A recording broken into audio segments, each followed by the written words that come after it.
자, 그 다음에 다음 페이지로 가서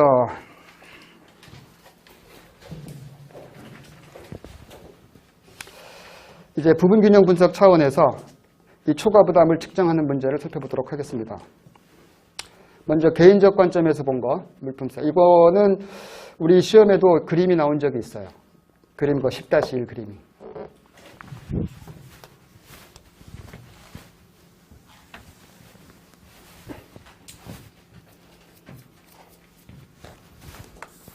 두 재화가 존재한다. Y제, X제. 예산 제약들이 존재하죠. 이렇게. 여기는 절편값이 PY분의 M, 소득을 우리가 M이라고 했을 적에 여기는 PX분의 M이었죠. 이렇게. 여기가 PY분의 PX, 상대 가격이었고. 기억나시죠? 여기에 조세부가 전에 이제 효용극대화를 추구한다. 그러면 소비자들은 자신의 무차별 곡선과 접하는 접점을 찾겠죠. 이렇게.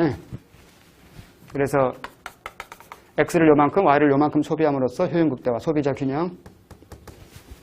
이제 X제에 대해서만 물품세를 부과했다. X제에 대해서만. 그러면 X제 가격이 상승하죠. 그러면 예산제약세는 Y축 절편을 중심으로 해서 이렇게 회전하겠죠. 그러면 제가 구체적으로 써볼게요. 1 플러스 T, 세율 T예요. PX가 돼버리는 거죠. 이렇게. 그리고 상대 가격도 변화가 생기는 거죠. 상대 가격은 원래 PY분의 PX였는데 조세가 X제에 대해서만 물품세가 부과되면 Y제 가격은 그대로인데 X제 가격만 1 플러스 T가 붙어가지고 이렇게 상승해버리는 거잖아요. 따라서 요 기울기보다 요 기울기가 더 가파른 거죠. 상승했으니까. 따라서 이젠 소비자들은 이제 더 이상 이놈을 소비할 수 없게 되는 거죠. 새로운 예산제약선이 존재해버리면 조세 부과 후에.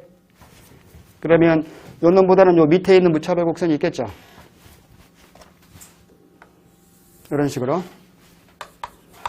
지금 여러분 책에는 여기가 지금 2점으로 되어 있고요. 이렇게. 요 점은 지금 F점으로 되어 있죠. 이렇게.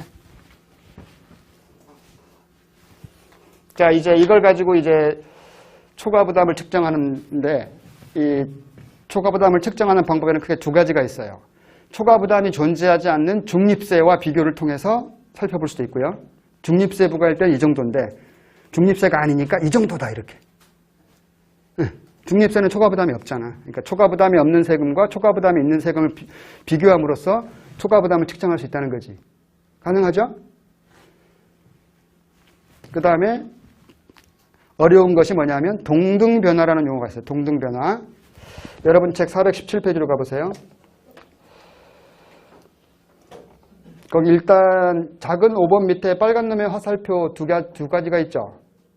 그걸 일단 주목해 보세요. 먼저 보상변화라는 표현이 있는데요. 이것도 우리 뒤에 가서 살펴봐야 되는 거니까. 보상변화란 가격변화 이전과 동일한 효용을 얻도록 하기 위해 변화된 가격체계에서 조정해 주어야 되는 소득의 크기. 가격변화 이전과 동일한 효용. 지금 가격이 이렇게 변화했잖아요.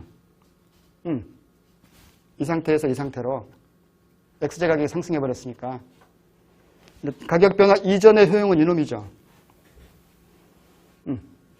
가격이 상승하는 바람에 내가 소득 효과가 존재했잖아. 소득이 감소하는 효과가 발생한 거지. X제로 평가된 나의 실질 소득이 감소해 버렸잖아요. 이만큼에서 이만큼으로. 따라서 가격 변화 이전과 동일한 효용을 얻기 위해서 이 상태에서 얼만큼 소득 보상을 해줘야 이와 동일한 효용을 얻을 수 있냐 이거지. 이렇게 보는 게 보상 변화예요. 이에 비해서 동등 변화란 가격 변화 이전, 보상은 아까 이전이었잖아요. 이전. 가격 변화 이전이었죠. 근데 이거는 반대로 가격 변화 이후. 가격 변화 이후와 동일한 효용을 얻도록 하기 위해 원래 가격 체계에서 조정해 줘야 되는 소득의 크기예요. 가격 변화 이후는 요 놈이잖아. 무차별 곡선이. 그렇죠? 원래 가격 체계 이놈이었죠? 원래 가격 체계에서 이 효용을 얻으려면 소득이 얼만큼 이동을 해야 될까? 이렇게 보는 거죠. 소득이 변동하면 예산제약선은 평행으로 이동하는 거예요. 소득이 변화하면 따라서 원래 효용은 요놈이었는데 가격 조세부가 이후에 가격이 변화하니까 효용이 요놈이 돼버렸잖아. 그런데 원래 가격 체계에서 이 효용을 얻으려면은 이렇게 이동시켜 보는 거죠. 그래서 평행으로 이동시키면서 요 무차별 복선과 접하게 이렇게 해보는 거죠. 그랬더니 이게 여러분 책에서 G점으로 이렇게 되고 있더라는 거죠. 이렇게. 이게 동등변화예요. 이렇게.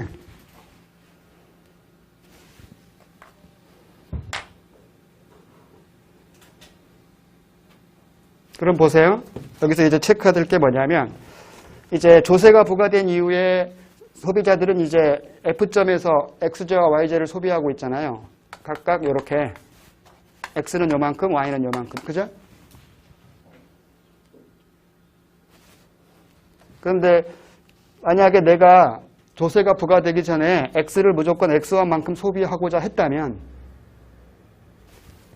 조세 부과 전에는 Y는 이만큼 소비할 수 있었죠. 이만큼. 그런데 조세가 부과되는 바람에 나는 X를 X만큼 소비하면서도 Y는 Y만밖에는 소비를 못하고 있잖아. 따라서 이만큼을 내가 마치 세금으로 낸 꼴이 된 거지. Y제 수량으로 낸 세금이라고 보시면 되죠. 현금으로 세금 낸 게 아니라 물건으로 세금 낸 꼴로 우리가 환산해 본 거죠. 그러니까 그냥 예산 제약서를 이해하실 때 보시면 이렇게 하시면 돼. 잘 이해 안 되시는 분들은. 내가 만약에 X를 요만큼 소비하고자 했다면 최초에 Y는 이만큼밖에 소비를 못하는 거죠. 내가 이만큼을 소비하고자 했다면 Y는 이만큼 소비하는 거죠. 이렇게. 이런 의미란 말이에요. 따라서 조세가 부과되기 전에 내가 X1만큼을 X제를 소비하고자 했다면 Y는 이만큼 소비할 수 있었던 거지. 그런데 조세가 부과되는 바람에 나는 Y를 이만큼밖에 소비를 못하게 됐단 말이야. 따라서 마치 이만큼은 내가 세금으로 낸 꼴이 돼버린 거지. 따라서 정부가 거둬들이는 조세액은 이만큼밖에 안 되는 거예요.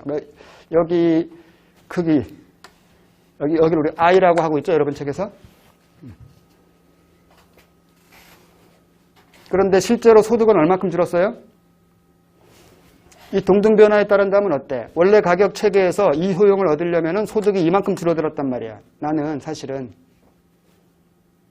그렇죠? 이 빨간 놈이 돼버린 거죠. 따라서 요만큼의 차이가 발생하는 거예요. 여기를 지금 여러분 책에는 지금 J라고 돼 있죠. 따라서 이 FJ가 바로 초과 부담이 되는 거지. FJ가. 정부는 조세를 이만큼밖에 안 걷었다고 하고, 예? 그죠?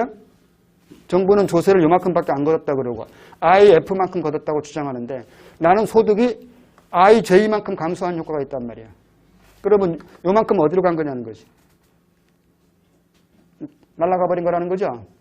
따라서 이게 초과 부담으로 추정되는 거죠. 실제로 내가 느끼는 소득 감소는 이만큼인데 YJ 수량으로 평가된 소득 감소는, 그런데 정부는 정작 이만큼밖에 안 걷었다고 주장하고 있는 거죠. 따라서 이만큼은 날아간 거죠. 내가 잃어버렸다고 생각한 것보다 정부가 걷었다고 생각하는 게 훨씬 작으니까. 정부가 걷었다고 주장하는 거 IJ, 내가 냈다고 생각하는 거는 IF가 정부가 걷었다는 것이고요. IJ가 내가 냈다고 생각하는 거죠. 따라서 요만큼 차이가 나는 거죠. 그래서 여러분들은 거기에 FJ, 이가 초과 부담이다 이렇게 체크를 해주세요. 그러니까 우리 시험 문제에서 요거 체크하는 것이 시험에 나왔던 거지. 이 그림에서 초과 부담은 어디냐 이렇게. 정답 FJ 이렇게. 그러니까 알면 되게 쉬운 문제였는데 모르면 굉장히.